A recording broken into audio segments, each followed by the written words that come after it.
नमस्कार विद्यार्थी मित्रों, આજનો આપણો મેઇન વિષય છે વિદ્યાર્થી મિત્રો જીકે ટોપ પર 30 એમસીક્યુ લઈને આવી રહ્યો છે વિદ્યાર્થી મિત્રો। તો આજે આપણે વાત કરવાના છીએ ઓપરેશન સિંદૂરના ટોપ 30 એમસીક્યુની વાત કરવાના છીએ। તો મિત્રો વિડિયોના અંત સુધી બન્યા રહેજો વિદ્યાર્થી મિત્રો। જે ઓપરેશન સિંદૂર છે વિદ્યાર્થી મિત્રો 6 મેની રાત્રે કરવામાં આવ્યું હતું વિદ્યાર્થી મિત્રો। વેરી મોસ્ટ આઈએમપી અને આપણા માટે 1 વર્ષ માટે મોસ્ટ આઈએમપી રહેશે વિદ્યાર્થી મિત્રો। અંત સુધી બન્યા રહેજો વિડીયોના। તો વિદ્યાર્થી મિત્રો વધારે સમય ન લેતા શરૂઆત તો પ્રશ્નોથી કરીશું વિદ્યાર્થી મિત્રો। પહેલો પ્રશ્ન છે પહેલગામના જવાબમાં ભારતની એસ્ટેલાઇટને શું નામ આપવામાં આવ્યું છે વિદ્યાર્થી મિત્રો? શું નામ આપવામાં આવ્યું છે? ઓપરેશન સિંદૂર નામ આપવામાં આવ્યું છે। ઓપરેશન સિંદૂર નામ આપવામાં આવ્યું છે। વાત કરીએ નેક્સ્ટ પ્રશ્નની તો વિદ્યાર્થી મિત્રો ઓપરેશન સિંદૂર ક્યારે કરવામાં આવ્યું હતું? ઓપરેશન સિંદૂરની શરૂઆત ક્યારે કરવામાં આવી હતી વિદ્યાર્થી મિત્રો? તો ઓપરેશન સિંદૂરની શરૂઆત ક્યારે કરવામાં આવી હતી? 6 મેના રાત્રે કરવામાં આવી હતી, અથવા તો 7 મેના મોર્નિંગમાં કરવામાં આવી એમ કહીએ તો પણ ચાલે વિદ્યાર્થી મિત્રો। નેક્સ્ટ પ્રશ્નની વાત કરીએ તો મિત્રો નેક્સ્ટ પ્રશ્ન છે ભારત પાકિસ્તાન વચ્ચે કેટલા પ્રમુખ યુદ્ધ થયા હતા વિદ્યાર્થી મિત્રો? ભારત પાકિસ્તાન વચ્ચે પ્રમુખ યુદ્ધ કેટલા થયા હતા? 4 યુદ્ધ થયા હતા પ્રમુખ, કેટલા? 4 થયા હતા। વાત કરીએ નેક્સ્ટ પ્રશ્નની તો વિદ્યાર્થી મિત્રો કારગિલ યુદ્ધ ક્યારે થયું હતું? કારગિલ યુદ્ધ ક્યારે થયું હતું વિદ્યાર્થી મિત્રો? 1999માં થયું હતું વિદ્યાર્થી મિત્રો। ઓપ્શન એ છે વિદ્યાર્થી મિત્રો 1999માં થયું હતું વિદ્યાર્થી મિત્રો। વાત કરીએ નેક્સ્ટ પ્રશ્નની તો વિદ્યાર્થી મિત્રો 1965ના યુદ્ધમાં પાકિસ્તાને કયો ઓપરેશનના માધ્યમથી કાશ્મીર પર કબજાની કોશિશ કરી હતી? કયા ઓપરેશનથી કાશ્મીર પર કબજાની કોશિશ કરી હતી વિદ્યાર્થી મિત્રો? તો ઓપરેશન જિબ્રાલ્ટ છે વિદ્યાર્થી મિત્રો। કયો છે? ઓપરેશન જિબ્રાલ્ટ દ્વારા કરવામાં આવી હતી વિદ્યાર્થી મિત્રો। ઓપરેશન જિબ્રાલ્ટ। વાત કરીએ નેક્સ્ટ પ્રશ્ન તો મિત્રો ઈસવીસન 1971નું ભારત પાકિસ્તાન યુદ્ધ કયા દેશની સ્વતંત્રતા માટે થયું હતું વિદ્યાર્થી મિત્રો? કયા દેશની સ્વતંત્રતા માટે થયું હતું? બાંગ્લાદેશની। કયું છે? બાંગ્લાદેશની સ્વતંત્રતા માટે થયું હતું। વાત કરીએ નેક્સ્ટ પ્રશ્ન તો મિત્રો ઈસવીસન 1984માં સિયાચીન ગ્લેશિયર પર કબજા માટે કયું ઓપરેશન ચલાવવામાં આવ્યું હતું? કયું ઓપરેશન ચલાવવામાં આવ્યું હતું મિત્રો? તો ઓપરેશન મેઘદૂત ચલાવવામાં આવ્યું હતું। કયું હતું? ઓપરેશન મેઘદૂત ચલાવવામાં આવ્યું હતું। ઓપરેશન મેઘદૂત। વાત કરીએ નેક્સ્ટ પ્રશ્ન તો મિત્રો 1999માં કારગિલ યુદ્ધ દરમિયાન ઓપરેશનને શું નામ આપવામાં આવ્યું હતું વિદ્યાર્થી મિત્રો? ઓપરેશનને શું નામ આપવામાં આવ્યું હતું? કારગિલ યુદ્ધ દરમિયાન ઓપરેશનને શું નામ આપ્યું હતું?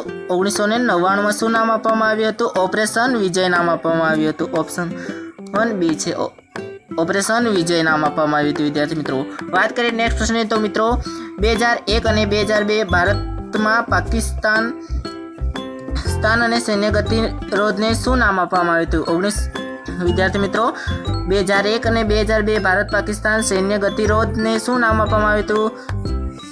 તો ઓપરેશન પરાક્રમ નામ આપવામાં આવ્યું હતું વિદ્યાર્થી મિત્રો। ઓપરેશન પરાક્રમ।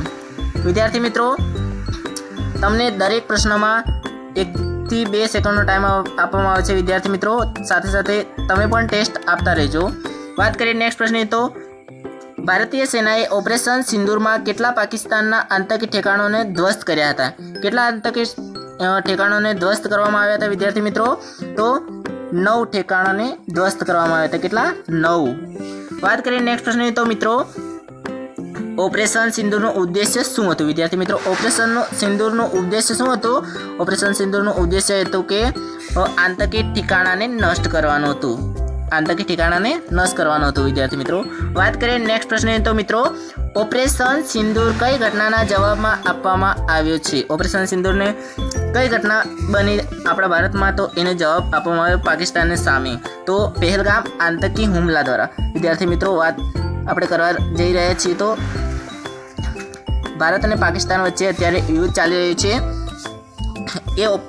એ શાના કારણે બન્યું? તો પહેલગામ આતંકી હુમલાના કારણે એ બન્યું અને એના કારણે આપણે ભારતે પાકિસ્તાનને જવાબ આપવો પડ્યો હતો। વાત કરીએ નેક્સ્ટ પ્રશ્ન તો પાકિસ્તાન સાથે યુદ્ધની સ્થિતિમાં ઉપયોગ માટે તે ભારતીય સ્વતંત્ર બળો દ્વારા વિકસિત સૈન્ય સિદ્ધાંતનું નામ શું હતું? વિકસિત સિદ્ધાંતનું નામ શું હતું મિત્રો? તો વિકસિત સિદ્ધાંતનું નામ હતું કોલ્ડ સ્ટાર્ટ વિદ્યાર્થી મિત્રો. શું હતું? કોલ્ડ સ્ટાર્ટ હતું. કોલ્ડ સ્ટાર્ટ હતું. વાત કરીએ નેક્સ્ટ પ્રશ્ન તો મિત્રો ઈસવીસન 1965 ભારત પાકિસ્તાન યુદ્ધ વખતે ભારતના વડાપ્રધાન કોણ હતા વિદ્યાર્થી મિત્રો? ભારતના વડાપ્રધાન ત્યારે કોણ હતા? લાલ બહાદુર શાસ્ત્રી હતા મિત્રો. લાલ બહાદુર શાસ્ત્રી હતા. વાત કરીએ નેક્સ્ટ પ્રશ્ન તો ઈસવીસન 1972 ભારત અને પાકિસ્તાન વચ્ચે કયા સમજોતા પર હસ્તાક્ષર કર્યા હતા? હસ્તાક્ષર કર્યા હતા સમજોતા પર? કયા હસ્તાક્ષર કરવામાં આવ્યા હતા વિદ્યાર્થી મિત્રો? તો સિમલા કરાર. સિમલા કરાર દ્વારા કરવામાં આવ્યો હતો વિદ્યાર્થી મિત્રો. વાત કરીએ નેક્સ્ટ પ્રશ્ન તો મિત્રો ભારતે 1971 પાકિસ્તાન સાથે કયા દેશ સાથેની લડાઈ લડી હતી વિદ્યાર્થી મિત્રો? કયા દેશ સાથે લડાઈ લડી હતી? કયા દેશ માટે લડાઈ લડવામાં આવી હતી? બાંગ્લાદેશ માટે લડાઈ લડવામાં આવી હતી વિદ્યાર્થી મિત્રો. વાત કરીએ નેક્સ્ટ પ્રશ્ન તો દર વર્ષે કારગિલ વિજય દિવસ ક્યારે મનાવવામાં આવે છે? ક્યારે મનાવવામાં આવે છે કારગિલ વિજય દિવસ? 26 જુલાઈના દિવસે કરવામાં આવે છે મિત્રો કારગિલ વિજય દિવસની ઉજવણી. વાત કરીએ નેક્સ્ટ પ્રશ્ન તો ભારત પાકિસ્તાન કારગિલ યુદ્ધનો કોડ નામ શું છે વિદ્યાર્થી મિત્રો? તો કોડ નામ શું છે? ઓપરેશન અભિમાન છે વિદ્યાર્થી મિત્રો. કઈ છે? ઓપરેશન અભિમાન છે ભારત પાકિસ્તાનનું. વાત કરીએ નેક્સ્ટ પ્રશ્ન તો ભારત અને પાકિસ્તાન વચ્ચે કઈ રેખા આવેલી છે વિદ્યાર્થી મિત્રો? તો ભારત અને પાકિસ્તાન વચ્ચે કઈ રેખા આવેલી છે? રેડ ક્લિફ રેખા આવેલી છે. રેડ ક્લિફ રેખા આવેલી છે વિદ્યાર્થી મિત્રો. વાત કરીએ નેક્સ્ટ પ્રશ્ન તો લખનૌ કરાર કઈ સાલમાં થયો હતો વિદ્યાર્થી મિત્રો? લખનૌ કરાર કઈ સાલમાં થયો હતો? લખનૌ કરાર ઈસવીસન 1916 થયો હતો વિદ્યાર્થી મિત્રો. ઈસવીસન 1916 થયો હતો. ભારતની સૌથી જૂની રાજધાની કઈ છે મિત્રો? ભારતની સૌથી જૂની રાજધાની કઈ છે? કલકત્તા છે મિત્રો. વાત કરીએ નેક્સ્ટ પ્રશ્ન તો દિલ્હી પહેલા કયા નામથી ઓળખાતું હતું વિદ્યાર્થી મિત્રો? દિલ્હી પહેલા કયા નામથી ઓળખાતું હતું? હસ્તિનાપુર નામથી ઓળખાતું હતું. કયું હતું? હસ્તિનાપુર નામથી ઓળખાતું હતું. વાત કરીએ નેક્સ્ટ પ્રશ્ન તો નીચેના પૈકી કયો સમયગાળો બીજા વિશ્વયુદ્ધનો હતો વિદ્યાર્થી મિત્રો? કયો સમયગાળો હતો? 1939 થી 45 સુધીનો વિદ્યાર્થી મિત્રો. કયો હતો? 1939 થી 45 સુધીનો વિદ્યાર્થી મિત્રો. વાત કરીએ નેક્સ્ટ પ્રશ્ન તો હિંદ છોડો આંદોલન ક્યારે થયું હતું વિદ્યાર્થી મિત્રો? હિંદ છોડો આંદોલન ક્યારે થયું હતું? 8 ઓગસ્ટ 1942 થયું હતું વિદ્યાર્થી મિત્રો. વાત કરીએ નેક્સ્ટ પ્રશ્ન તો બક્સરનું યુદ્ધ કઈ સાલમાં થયું હતું વિદ્યાર્થી મિત્રો? બક્સરનું યુદ્ધ ક્યારે થયું હતું? ઈસવીસન 1764 થયું હતું વિદ્યાર્થી મિત્રો. 1764 થયું હતું. વાત કરીએ નેક્સ્ટ પ્રશ્ન તો વિદ્યાર્થી મિત્રો પ્લાસીનું યુદ્ધ કઈ સાલમાં થયું હતું વિદ્યાર્થી મિત્રો? પ્લાસીનું યુદ્ધ કઈ સાલમાં થયું હતું? ઈસવીસન 1900 ના વિદ્યાર્થી મિત્રો સોરી